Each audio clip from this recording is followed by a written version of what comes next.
Young, who won 511 games, more than any other pitcher. 73 years ago, Cy Young set another record, and that was the concern of this man, 22-year-old Dennis Eckersley of the Cleveland Indians. The record, 23 consecutive innings pitched without allowing a base hit, and Eckersley was set to challenge. Eckersley faced the Seattle Mariners last week on the crest of an astonishing hot streak, a no-hitter in his last start, coupled with 7 1/3 hitless innings in the start before that. Everyone was on edge as Eckersley needed just 6 2/3 hitless innings to equal that record. The tension mounts, but somehow he kept the streak going. Of course, some outs were tougher than others. 5th inning, still no hits. Dennis Eckersley is just 4 outs away and 73 years away from the immortal ghost of Cy Young.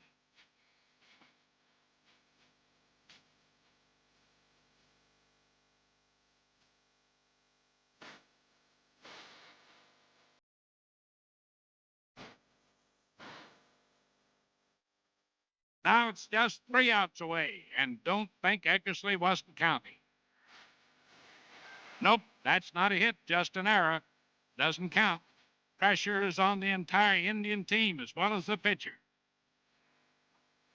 There's a drive deep to right field, and it's caught.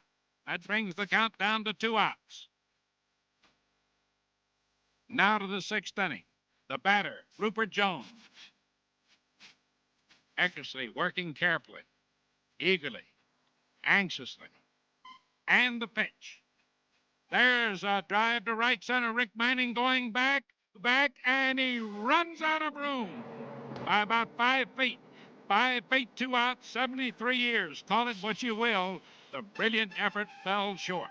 And Cy Young's record still rests secure in the record books. But for young Dennis Eckersley, he still has time to make history.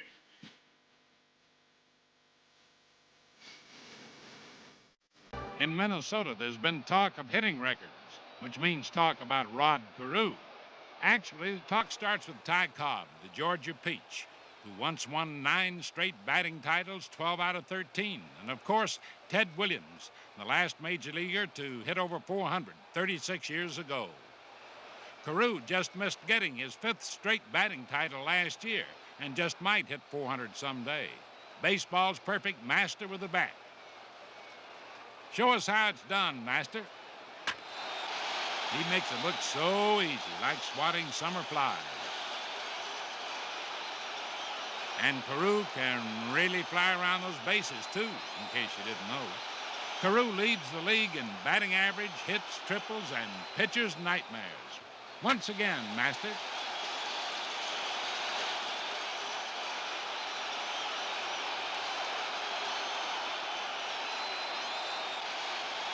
But the Twins have other hitters who make pitchers toss and turn, like Lyman Bostock, Carew's most ardent disciple.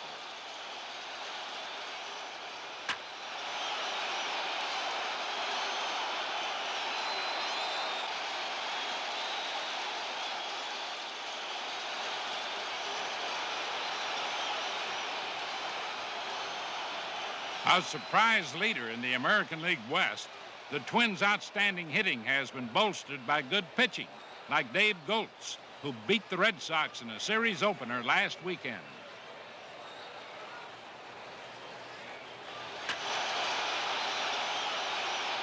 Everyone knew the Twins would get good hitting, but few thought they'd get good pitching. That element has helped them stay around the top of the American League's Western Division.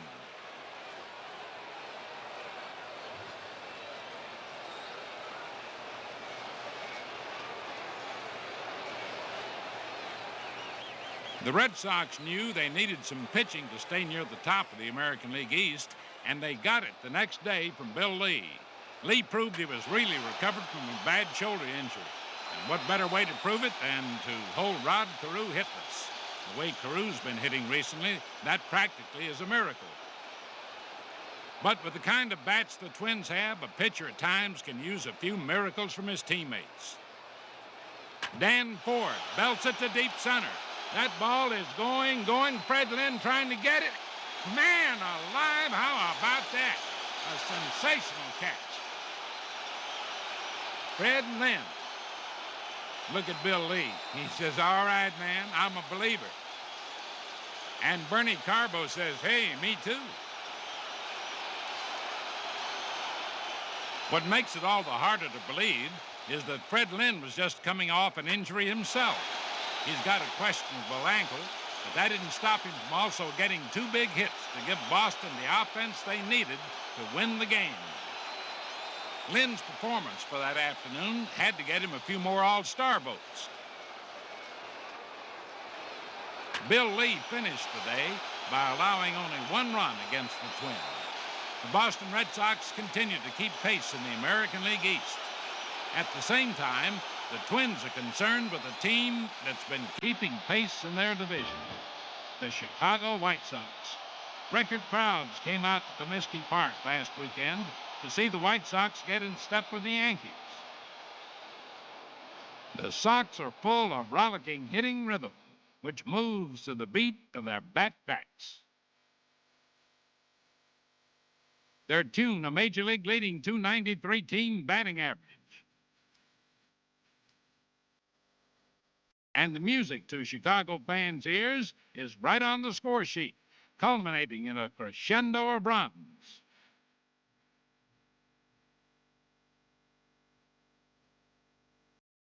White Sox hitting was too much for Billy Martin's Yankees in the first game. The Sox won it 9-5. But Billy knows his boys can hit too, which they quickly did last Saturday. And that's a White Sox problem. They hit, but so do the other guys.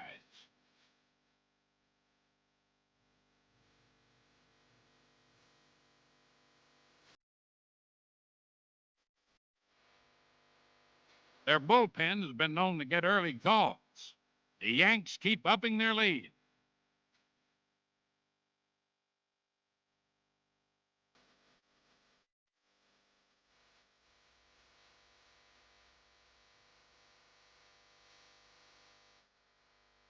Better step on it, fellas.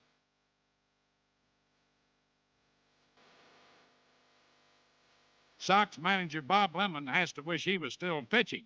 They could sure use his great sinker ball. The Yankee lead didn't worry the fans much, not with guys like Richie Zisk in the lineup. The fans like to set a target for Zisk in left field.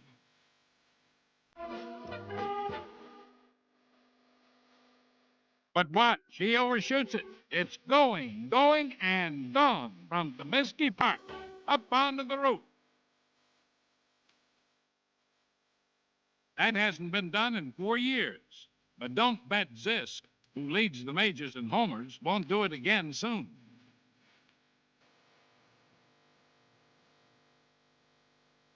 In the bottom of the ninth, score 8-6.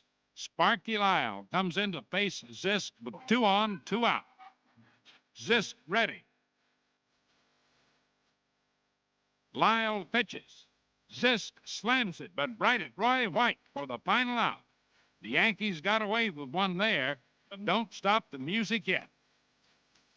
The next day, the Yankees were out to show the fans why they're called the Bronx Bombers. Reggie Jackson.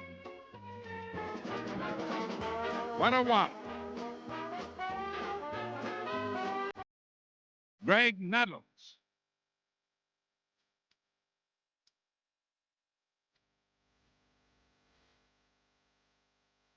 George Zaber. George who? George Zaber, a rookie who slammed his first Major League homer. He intends to be a Bronx Bomber, too. Despite the power, the Yankees barely escaped with the win and had to be happy to lead the Windy City in all this crazy jazz. Last weekend in Pittsburgh, a pennant race was tightening in the National League East. The Cubs, trying to protect first place from the Pirates, split 2 games with them and took an early lead in the last one, as you watch Manny Trio score a run.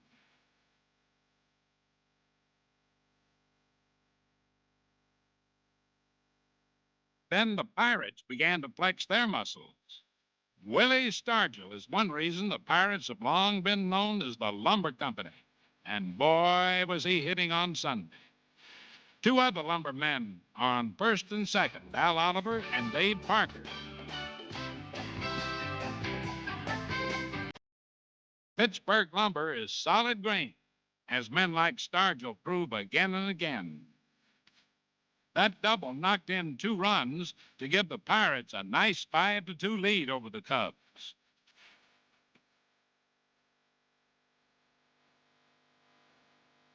But this year, manager Chuck Tanner has added something else to the Pirate attack: lightning.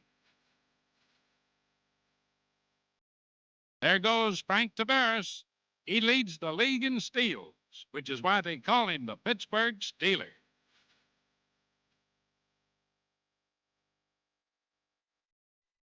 But the Cubs played this game tough, and so the Pirates needed more than lumber and lightning to creep closer to first, like defense from Rennie Stenton. And to really tighten the noose, the Pirates needed the goose, Rich Gossage. Gossage came in to save a tight 5-4 victory. So stay loose, Goose. The Pirates will need you all summer in this tension-packed pennant race.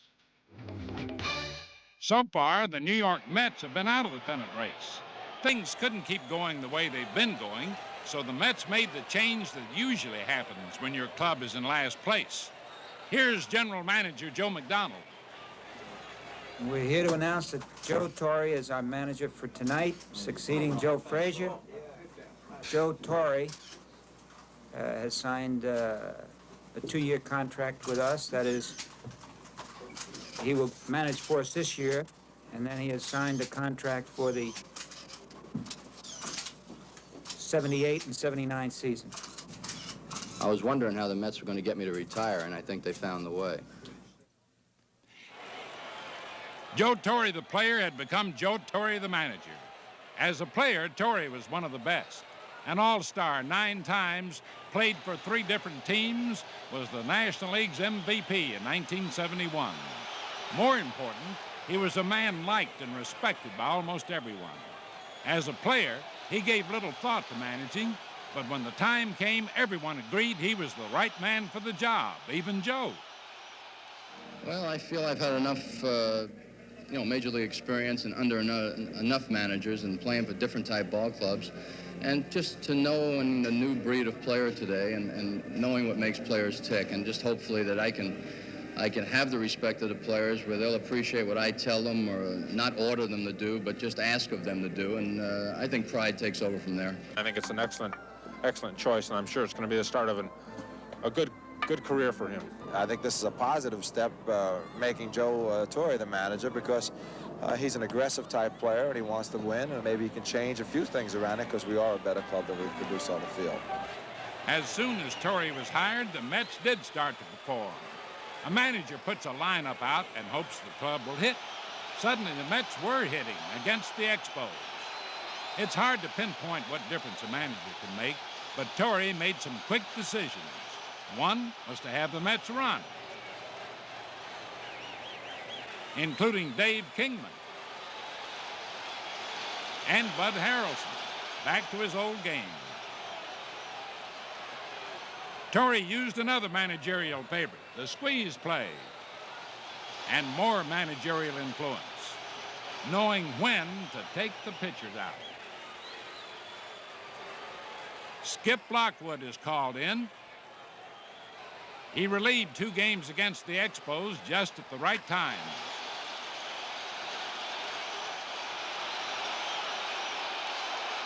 And when it was all over in Montreal, the Mets manager Joe Torre had won his first 3 games. Following that, the aggressive Mets came home to take 3 out of 4 from the Philadelphia Phillies. This collision between Dave Kingman and Davy Johnson came in the 10th inning of a Sunday doubleheader sweep. Not a polite play, it broke Johnson's nose, but it shows the Mets' aggressiveness. It also gave manager Joe Torre a chance to send up player Joe Torre as a pinch hitter, and how the fans of Shea Stadium loved that.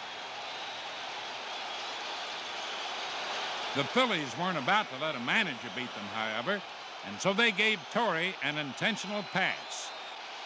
All the same, the winning run was soon to cross the plate as Tom Underwood threw a wild pitch. Casey Stengel, the first Mets manager, once said he couldn't have done it without the players. But sometimes it seems that the players can't do it without the manager. For now, anyway, Shea Stadium fans would agree with that. Around the major leagues this week, we found a few oddities and entities which we figured you might enjoy. Did you know Pete Rose likes to hurdle? Well, here he goes after a foul pop. Take it away, Pete. He doesn't get the ball, but it's an Olympic effort of sorts. Try this one. It's grounded up the middle. Joe Morgan gloves it, but Dave Concepcion throws it. No, that wasn't a double play, just real teamwork. Joe Morgan realized he couldn't make the throw, so he lets Concepcion give it a try. Pretty quick thinking by both of them, even though the runner beat it out. Well, anything's worth a try, right, Joe? Catch this one from Houston. Steve Yeager of the Dodgers has Joe Ferguson of the Astros trapped off second and mesmerized.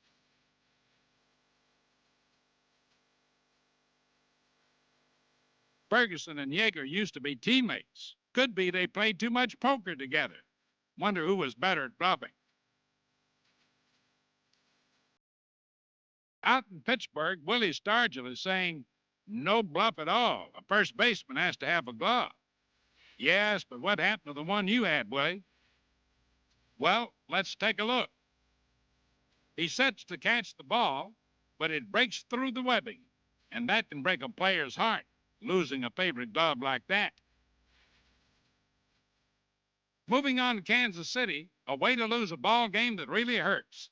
The Orioles leading 5-3. The Royals have the bases loaded, no one out, bottom of the ninth. Tippy Martinez is wondering how he'll get out of this. What he'd really love is a triple play, but that isn't likely. Or is it? Well, let's see. Watch. There's a fly to right. One out as a run scores. The throw in cut off by shortstop Mark Belanger. He spots Paddock off first. Afraid you're dead, Fred. 2 outs. Belanger spots Davy Nelson between third and home. And look, it is 3 outs. How about that? A triple play to end the ball game. You could call that the play of the week. But here are a few other suggestions. Try this. Base hit? No. Dwayne Kuiper, the Indians, made that one a Kuiper keeper. Hats off to Dwayne Kuiper. But, man, you can put yours back on.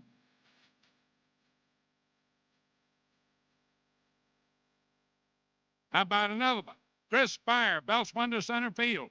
Lee Mazzilli races back, still going, and stabs the ball while he spikes the wall. And here it is again, if you didn't believe it the first time. May seem that Mazzilli is using a little hot dog here, but his leap was the only way he could avoid crashing into the fence.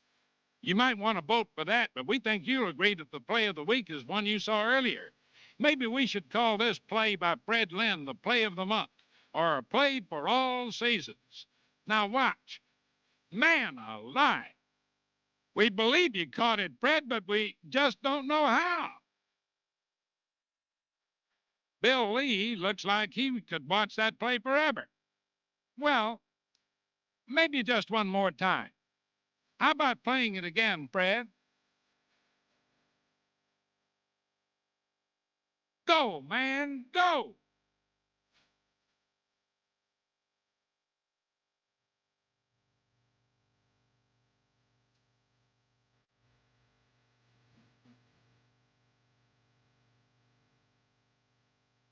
And that's this week in baseball. Now, we'll be back next week with more of the plays and the men who make them. In the meantime, friends, how about taking in a ball game? Baseball has never been lively, and the summer fun has only begun.